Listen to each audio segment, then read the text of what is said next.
aký máte dôvod dnešný deň byť na tomto mieste? Nemusíte odpovedať. Ja verím tomu, že ste došli chváliť svoj živého Boha. Došli ste počúvať slovo, ktoré môže meniť. Ja som osobne preto došiel sem. Došiel som dneska ukazovať seba. My sme tu vidí na to, aby sme sa ukázali, jak Miloš nebezpečne hrá na bas-gitare, jak Citron spieva, ale došli sme naozaj uctievať a chváliť svoj živého Boha. Bratia, sestry, prechádzame ťažkú dobu našich životov každý jeden deň. Každý jeden deň prichádzajú skúšky do nášho života, ktoré musíme prejsť. Halleluja.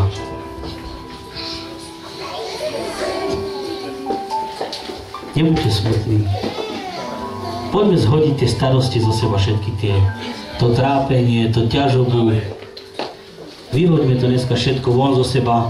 Pri chvále a uctievaní. Aby keď príde slovo naozaj, aby mohlo zasiať, aby mohlo vydať úrodu. Keď to neurobíš na chválach a uctievaní, tak keď príde slovo, tak ťa nebude baviť. Porozumeli ste? Čo musíme spraviť teraz? Musíme chváliť a uctievať svojho Boha pravdivo. Skutočne. Jednoducho. Úprimnosti. Halleluja. Ja to chcem robiť. Keď to nebudeš robiť, tým je to jedno. Ja to budem robiť. Ja budem uctievať svojho Boha. Ale verím tomu, že budeme spoločne. Poďme sa postaviť, bratia a sestry.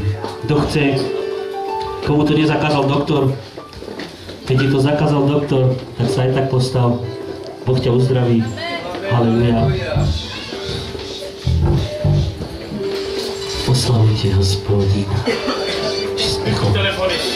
Počkajte, Miloš má telefon.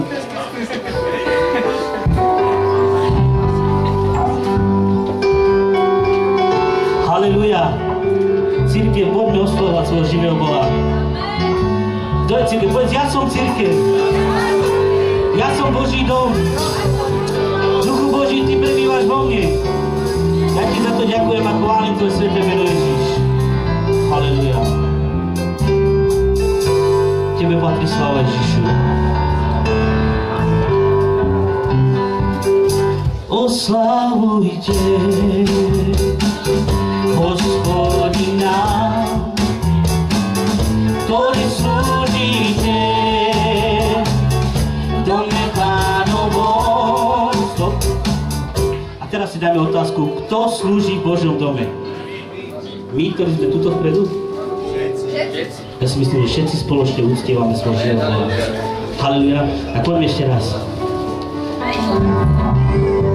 Oslavujte